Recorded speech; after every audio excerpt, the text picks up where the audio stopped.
Wrong. It's not lighting. Yeah. Marky Mark, good vibrations. Yeah. Okay. Whatever. I think it's the lighting. Well, Myself. I don't think it is. I think it's your water. Yeah. What's Could up, be. guys? This is Russ Snyder, my brother Chad Richards. Welcome to another episode of Uncommon. And it's definitely started that way off the camera.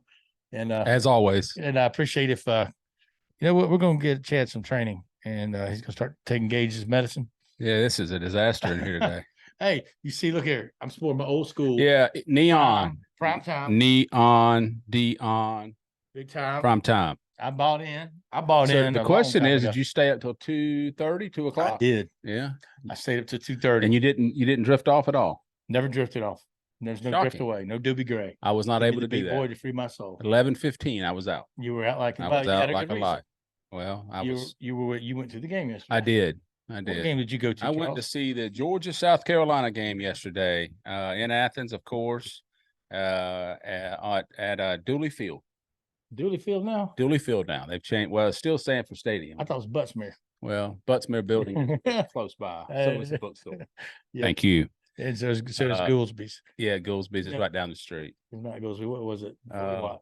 40 watt. Yeah, 40 watt. Kind of a strange place. 40 watt was an odd place. Yeah. Always a good meal at the grill in Athens at 2:30 A lot in the of tree morning. hugging going on in there. Hugging the tree.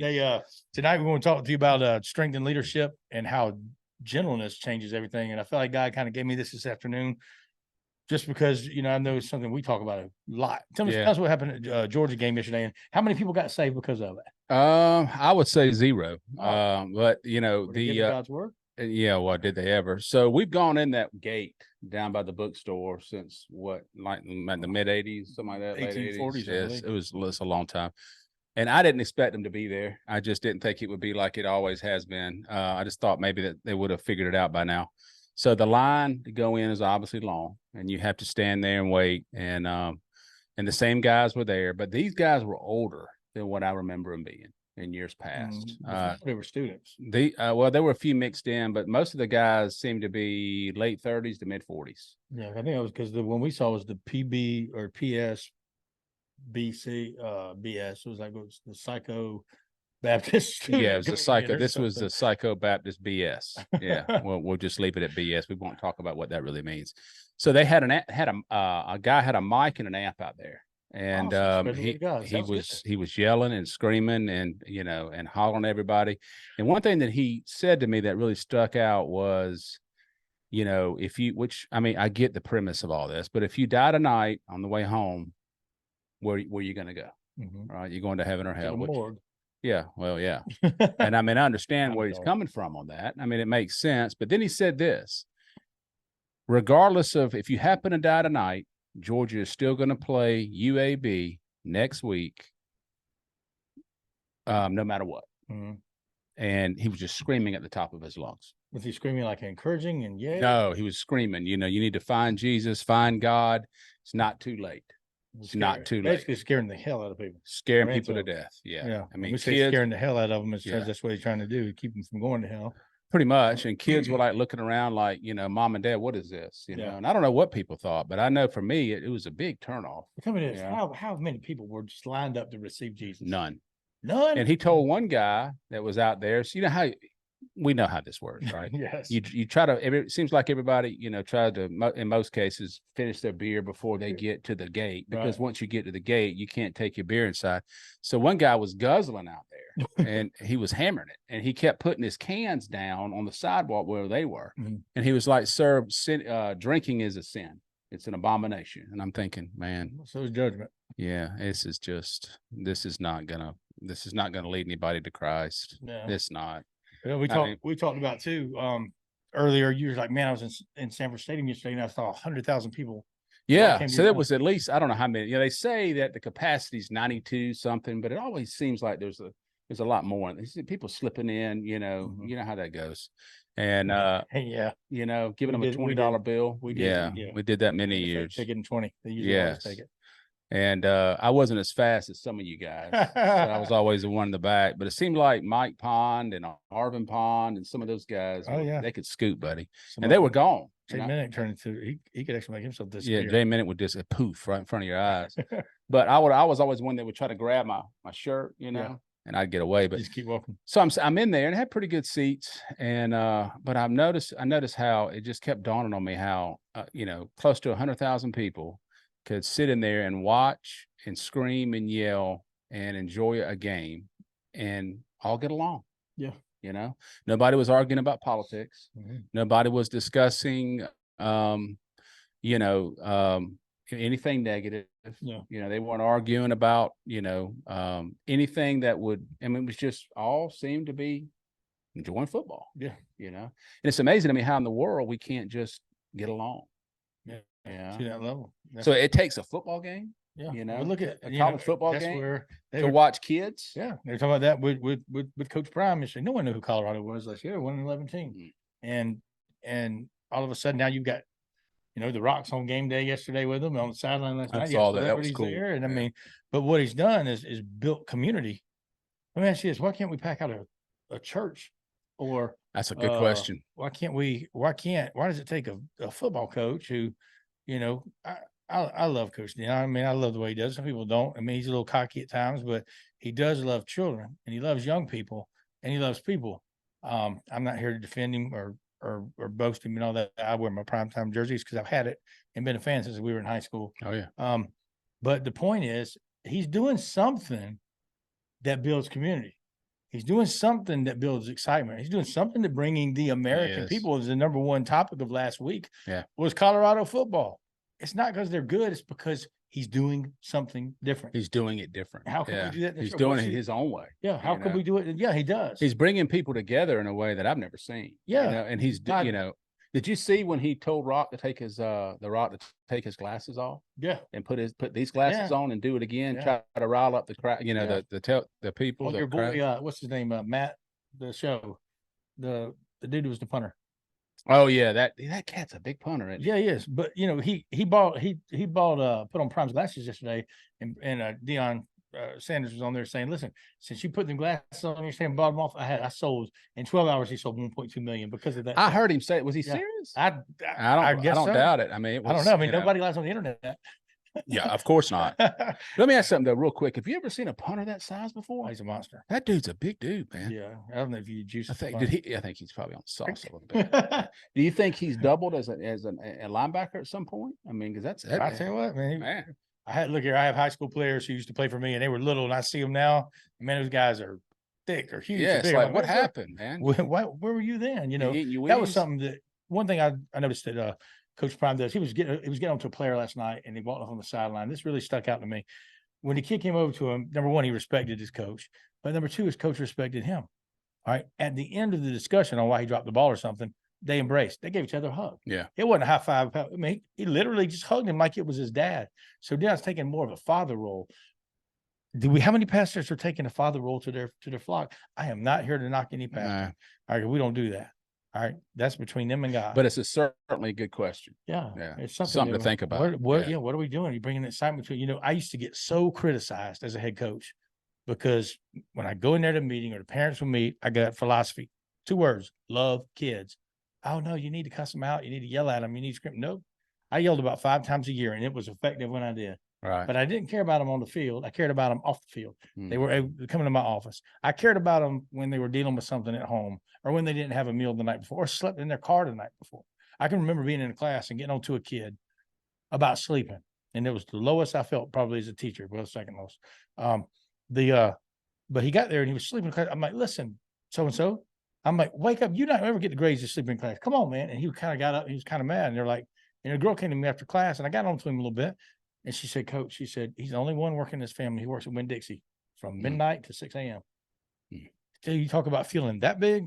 I felt awful. You never know what somebody's going through. No, man. We worked it out with his practice schedule. We made him get some sleep. And you also never know who doesn't have a father in the home. Nope. And I think Deion is probably aware of his players and who's got what and how their life is, and he's done a great job in reaching those kids. And he doesn't just do it with, I think he's harder on his own son at times than he is on other kids. Sure, have you noticed that?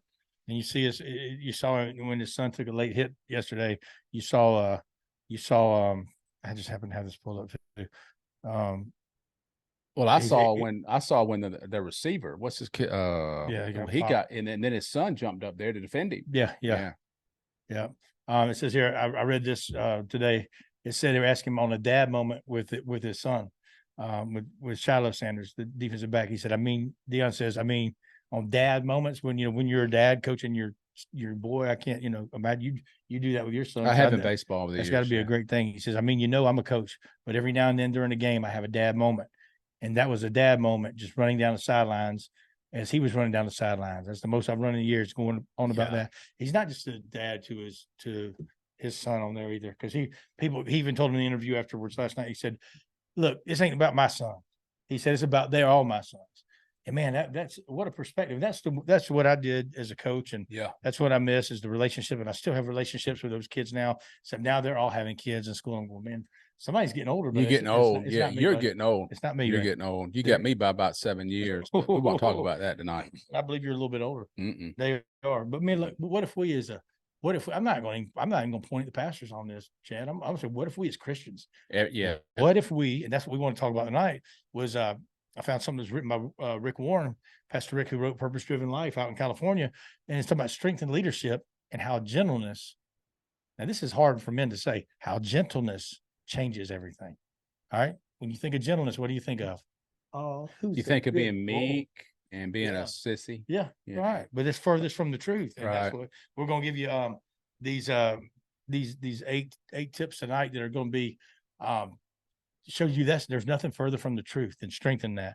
So it's possible for a man to be gentle and still be a man. Absolutely. Jesus, that's what Jesus did. And you know what? I'm going to use the book. I'm going to back it up with scripture. All right. I love it. All right. So I think that's the first time we've used the book on here, isn't it? No. Have we used it before? You know what? Some things that the Lord may not forgive you for, sir. We're going to get him to grow up one day. This is all the statements that Jesus made in the Gospels. This is one that's one of the most difficult for people today to reckon with. All right, it said, blessed, Matthew 5:5, blessed are those who are gentle. They will inherit the earth. And that's not what I think of when I think about somebody taking world power or taking the earth. No. By being gentle. Not by being gentle. Right? Gentle, it just, I can tell that, even going back to when I coached, I never cussed a kid. Never one time in my career. I cussed at the kid, but I didn't cuss the kid personally. Yeah, right. You know what I'm saying? There's a difference. Yes. It says, talks about this gentleness goes against the grain. Too many leaders today, even Christian leaders, believe that gentleness is equivalent to weakness. And God says there could be nothing further from the truth. I want to read through these with you. And I want your opinion on them. Sure. All right. The first one here is gentleness diffuses conflict. If you've ever been in conflict and you weren't the one in conflict, being gentle with people, if someone's mad and they're yelling and going crazy, you don't get up to them and go, oh, hey, or scream at them to get involved in their face. You better find another way to diffuse the situation. You got it. Yeah. That makes sense. Facing conflict is an important part. Now, I'm going to stop there. Sometimes if somebody is out of control, I will say you got to get loud with them. Yeah, I mean, there are in a times, respectful way. But I mean, most of the time, if you I agree with that. If you're just gentle in the way you respond, it kind of diffuses it. You can't do like you can't throw a fire in a fire. No, you can't. No, you can't do that. You can't do that. You're drunk, Ike. Don't mind him. He's just drunk. That's all. Tombstone quotes, the greatest movie, one of the greatest of all time. Gentleness in diffusing conflict says facing conflict is an important part of an effective ministry. You are a minister. We are ministers. All right. Preachers are ministers, churchgoers. If you seek in God, you have a ministry that's going out in your job every day, whether you're a mom, maybe your ministries to your children or people at the grocery store, whatever. You have a ministry. You will face conflict. Every leader does, but gentleness will diffuse it. And gentleness is talked about as an antidote to anger. Proverbs 15:1 says, a gentle answer turns away wrath, but a harsh word stirs up anger, man. That cannot be. That is true. More, that is really true. So humans mimic the emotions of those around them. That's why when someone raises their voice with us, we need to learn to lower ours. That's hard, man. That is difficult. That is hard. I struggle with that one. You saw the guy's windshield at the Chevy's parking lot when the guy, I said, you do everything with that was not in Chevy's parking lot. That happened there too. Did it? Yeah. That's right. I pulled the guy. Right. I asked the guy if I was wanting to kill some loudmouth guy, and he gets in the car and he sits down. I finally get him after begging everybody else not to trying to diffuse it, be the nice guy, but you're stupid. And the guy got him in the car. He said, thanks, man. He shut the door, had the window rolled up, and he looks at me and says those 2 words, that I can never, and I'm not going to say what they are, but it ends with you. And, Yeah. and when he did that, something in me just drew back and hit his glass, and it shattered everywhere. I had to get the driver $100 and had blood running down my arm. But those, so we live and learn, don't we? Thank goodness for We growing live and learn. Yeah, Yeah. we do. That happened before too, by the way. But we'll just go ahead and move on. That's the water. Yeah. If but you know what? Had I just let that go, or things that we can do, if someone raises their voice with us or gets loud with us, man, because people, when they're angry, they're looking for a fight. Always. And if you don't give them that, then it's not going to happen. Second one here is gentleness disarms critics. All right. Our instinct when we're criticized is to respond with harshness.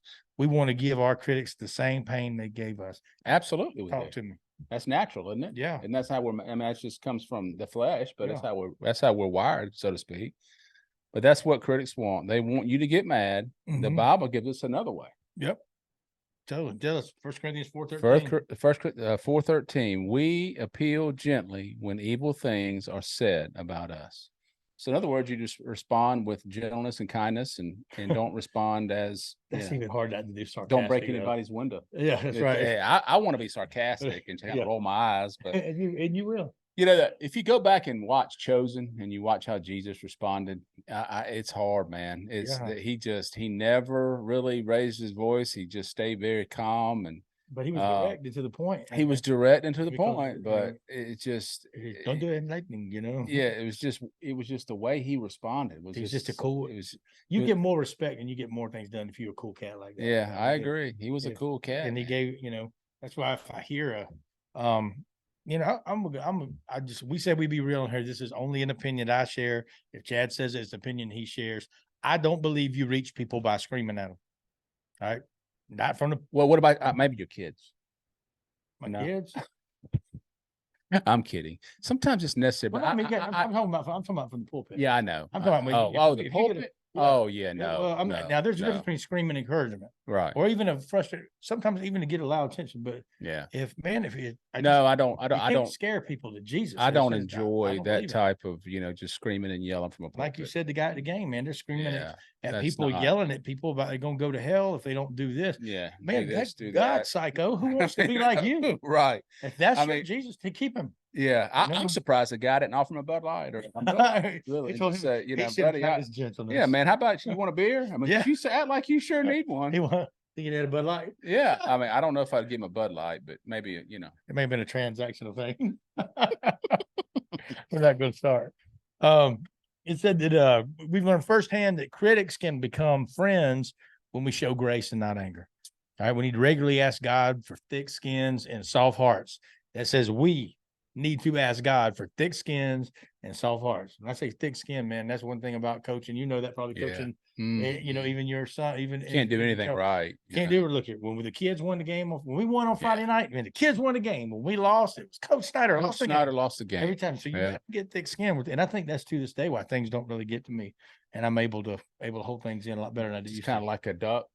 Just kind of let it roll off your back. Yeah, that's it. Is this Affleck promotion? We're good. All right, the third one here is gentleness is persuasive. All right. Do you want to move? We're talking about preachers here. Congregation action, forcefulness to get people to do something, just like you said out there at the stadium. All right. Gentleness is what? Proverbs 25:15. All right. Gentle speech breaks down rigid defenses. Yes. All right. If I'm talking to you, getting on to you, and I come at you hard, or come at you like, people aren't going to respond. No, they're not going to respond. They're going to think you're a nut. Yeah. Or if you scare someone with fear, you're not really changing them. They're just adapting to the moment. Right. Because you can't harshly persuade people to live for Jesus. Harshness builds up emotional barriers. All right. It doesn't work in your home. It don't work in the pulpit. That is where church hurt comes from. Not every pastor does it, but you will run into some that do, and it's just a turn off. And I may even be talking about the pastors, but the people who, I ain't gonna say their names, but the people who have like the Bible verses on their cars. Yeah, I've seen that. And and they're in that kind of, what was the movie, Falling Down? Oh gosh. And he's in the little tie and they go. That's in the top 3 movies best movies of all time. Absolutely. by guy. far. That's if Yes. you've never seen Falling Down. what was Falling Michael down Douglas? is just unbelievable. Yeah, that's the It worst really day is. anyone could have. Yeah, And guy he had a said bad. it It was all over a fly, wasn't it? Really, at the end of the No, day. his And a air kid was and, broken tracks, and a too. kid next to him that just wouldn't in the traffic was jam in LA that just wouldn't shut up. He kept going on and on. The fly was buzzing around, and his air conditioner went out, and it was Yeah, like it was- 105. And he kept trying to get his tie loose, and it Yeah. was like he was wrestling with Yeah, his tie. It was too much to get into. And finally, I think he just And then he lost had it. enough. But he was He kind of did. nice, sarcastic at the McDonald's when they fixed the burger. he was. Yeah, he did. Gentleness, number 4. Gentleness. Gentleness is attractive.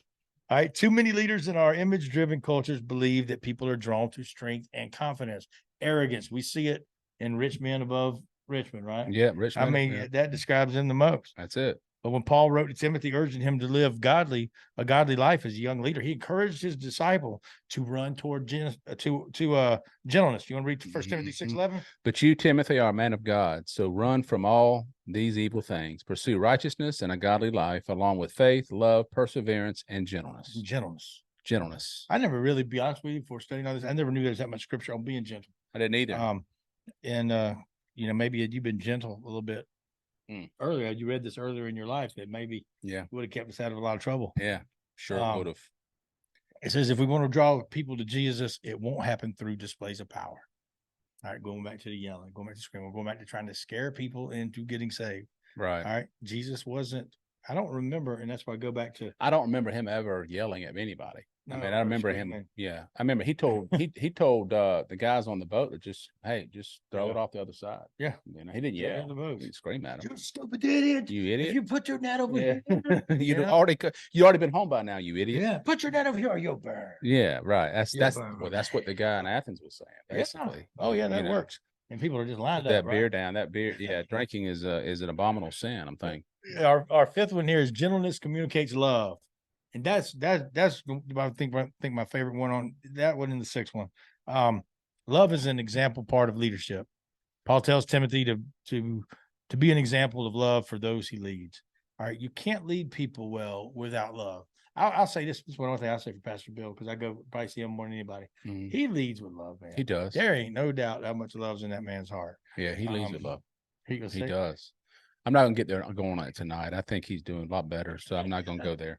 I'm gonna leave the man alone. Oh, he's it is, man. But you look at the most effective people who reached me. There are 2 men in my life that made me get into coaching. Dave McCovic was one. Oh yeah. All right. Kevin Hunt was the other. Now, both of those men, the reason they reached me in a high school age, in Rick Lindenberg, Tim was another one, and they could go down the list. But these guys, they were number one. They were tough. Yeah, they were. They were tough, and if you messed up, they would ride your tailpipe. With McCovic may be in the worst. Yeah. Maybe it was because he was so big and imposing. Cast the size of Godzilla. They call him Capzilla. That's his name. Hey. But I will tell you this: when middle school, he would kind of get under you. He would get all over you at times. Wouldn't he? But did you ever doubt he loved you? I knew he loved me. Yeah. The same thing here. With those men, I saw strong men. I saw, man. It's one of those men like in your life. You're like, golly, I just want to be around this guy all the time. Yeah. I want to be around Coach. I want to be around Coach. I want to be around Coach. I want to be around Coach McCovic, because these were big, tough men, but yet they loved. And in the locker rooms, and when yelling time was over, or we go into a chapel, or we go talk about Jesus or whatever, this gentleness overtook any of the anger. Absolutely. Who does that remind you of? Jesus. And who else?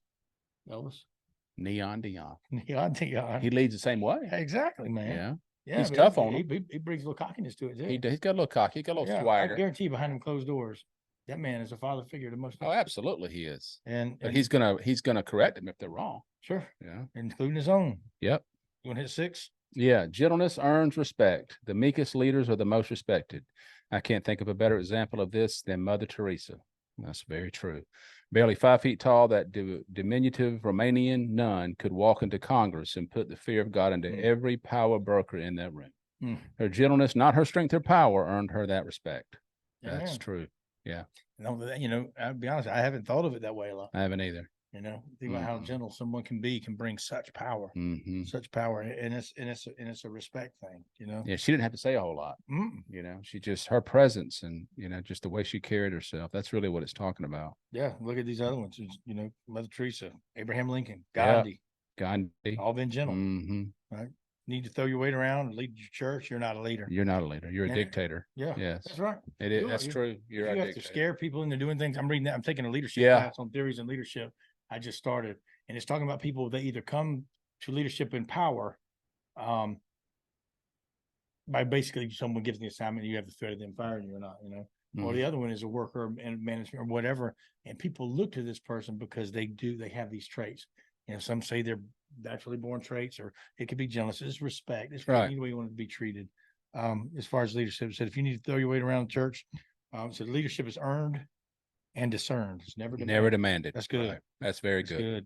To go here, we got number 7, gentleness is a witness to unbelievers. I think that's my God. That's man. it right there. That right there, being gentle.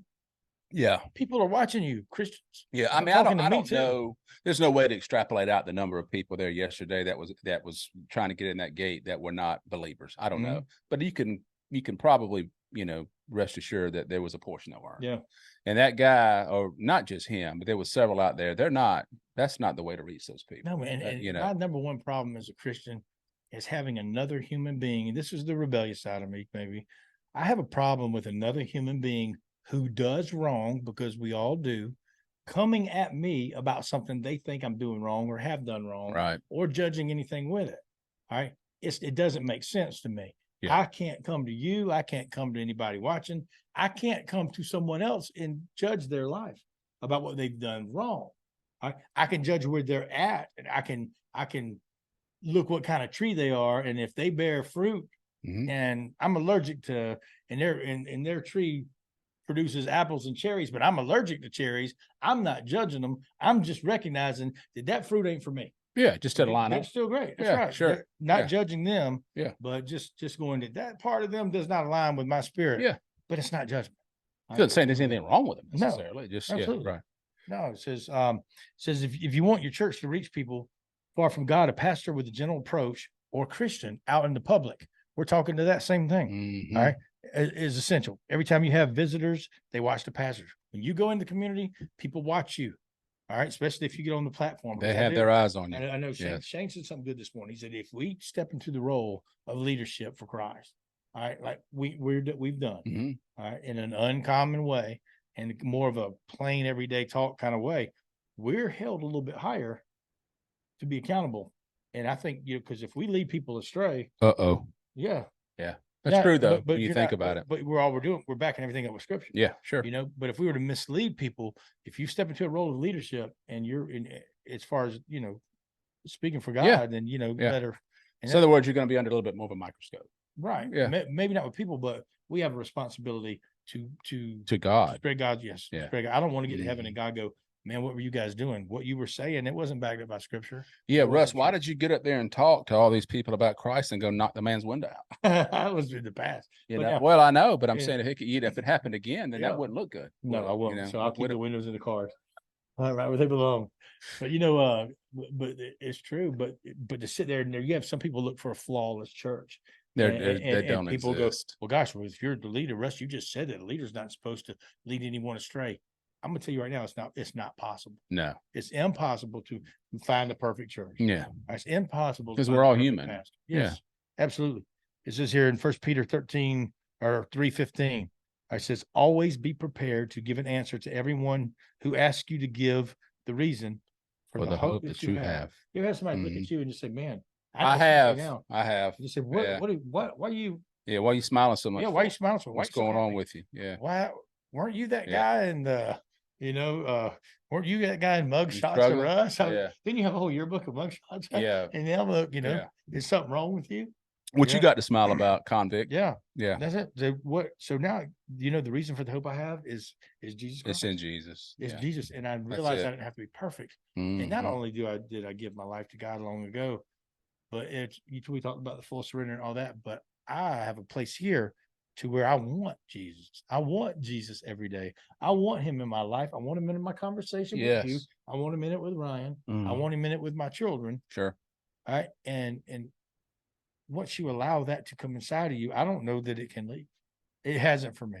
No, I mean, no. I could mean, always, you know. I think that a relationship with God is as strong as we want it to be. You know, it depends on how much time you want to spend. It's just like your kids or anything else. Sure. You know, you have to spend time with them. Yeah, yeah. And you know, at the end of that verse, it says, "But do this with gentleness and respect."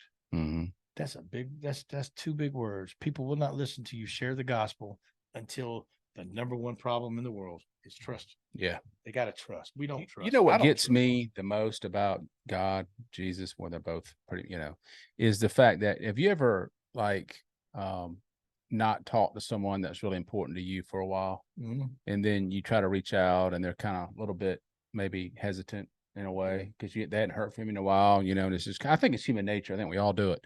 But if you've ever done that with God or Jesus, he's always there. It's almost like you pick up right where you left off. You know, he doesn't judge you. He doesn't, you know, there's no condemnation there at all. It's just the craziest thing. It's just like, but he's been there the whole time. He's been there. That's what I'm saying. He's been there the whole time, but it's like, he's just, you pick up right where you know, it's just like, okay, well, I'm still here, you know. That's a great point. I never left. I think I've thought it and I've heard other people say it, but the whole time I'm like, man, you know, God, where did you go?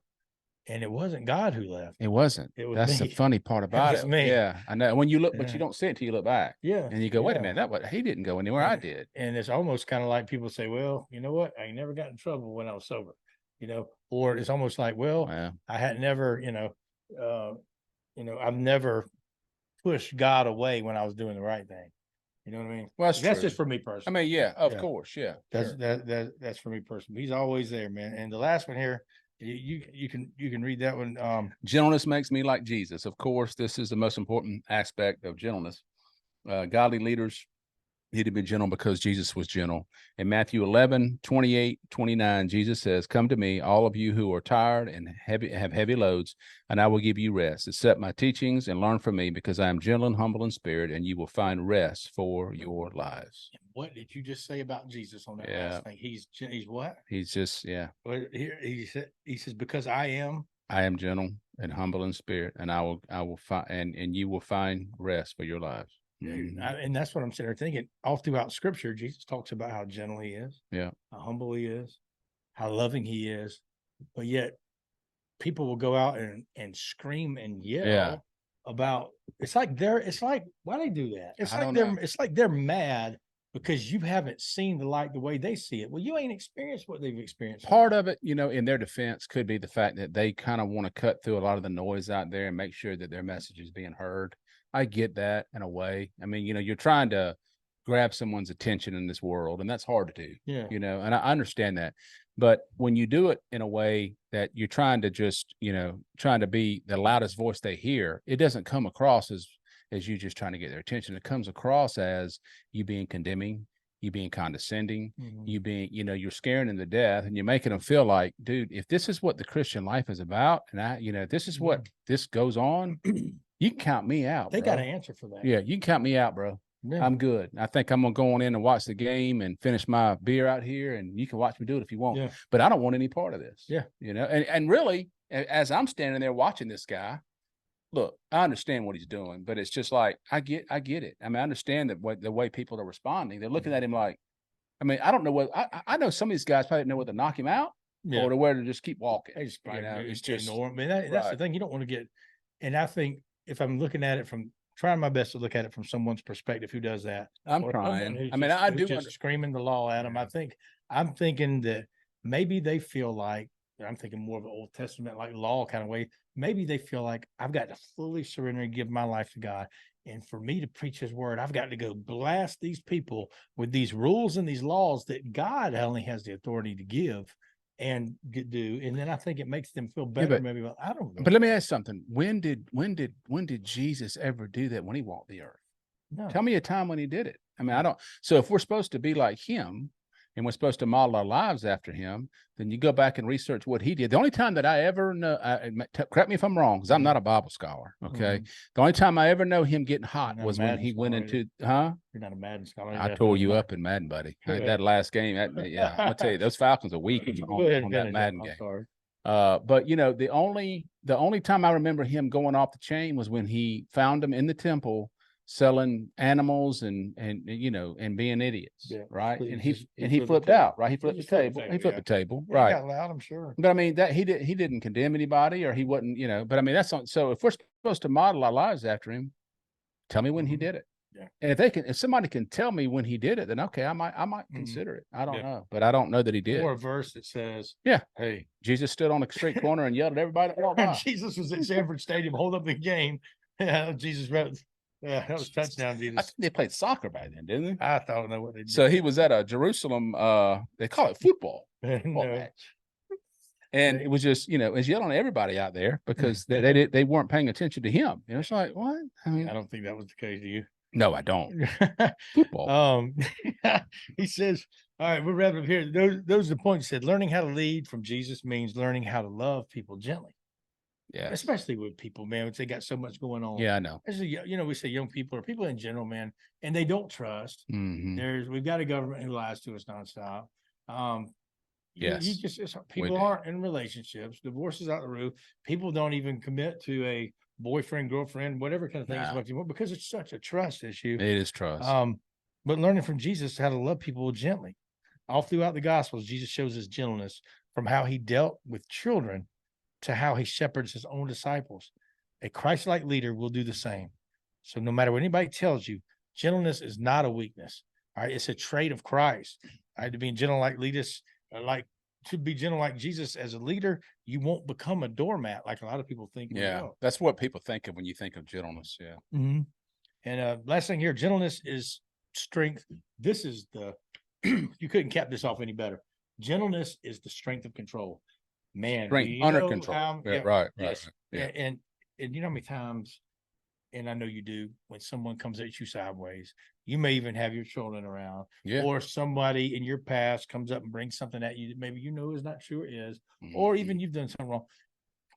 Gentleness is definitely strength under control. It is, because if you it's tough to do. It takes two people to tango. Yeah. If someone's coming at you looking for a fight, and I'm not talking about physical, I'm talking about just anything indifferent. Right. People will comment on the way that we do things on here. When someone does or makes that comment, I'll have to go, thank you for your input.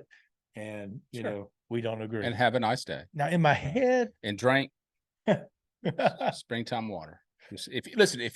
Even if you don't agree with anything on this show, you don't like him or me, or you don't like his beard, or you don't like the red here, drink springtime. Is that different? It's artisan, isn't it? What is that? Is that artisan? Yeah, artisan. Artesian. Sorry, springtime artesian water. Middle Eastern.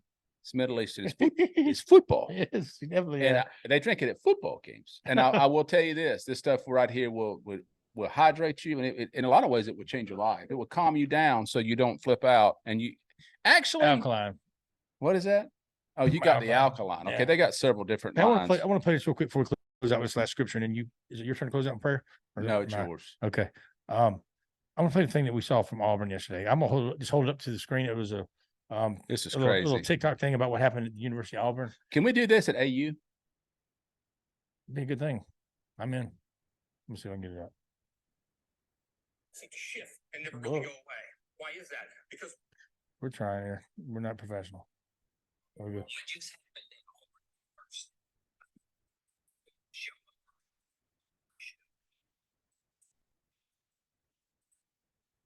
All players were so moved by the Holy Spirit that he told his head coach Hugh Freeze that he wanted to get baptized. So they made their way outside to the park. They wade out into the water. They performed this baptism, and all of a sudden, more students began to come into the water, one after another, to get baptized, totaling up to over 200 students getting baptized. Wow! If you believe that the Holy Spirit is, you know what though, it goes to show you that it just takes one person sometimes with the status of that kid there, right? Yeah. He's a football player. He's probably looked up to by a lot of kids at the school, and he made a statement. He stepped out in faith.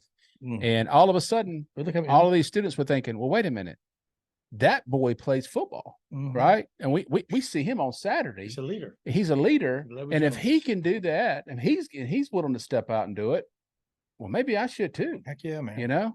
Yeah, and you know what thing is they said in the gymnasium, they packed it out with that's why I know revival's going on, especially, and I've said this before because it's true, especially in this age group.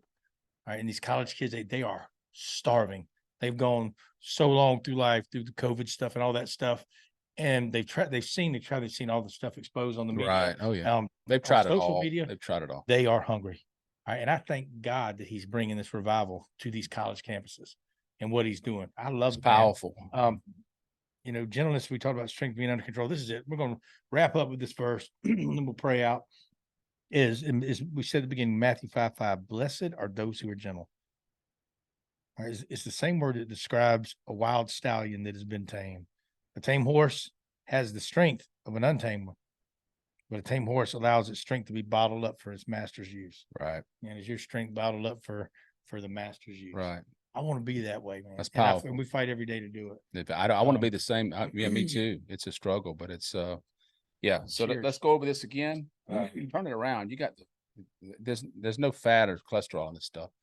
This is springtime artesian water bottled in Appling, Georgia. He's got the alkaline, which we don't know what that means, but it's good.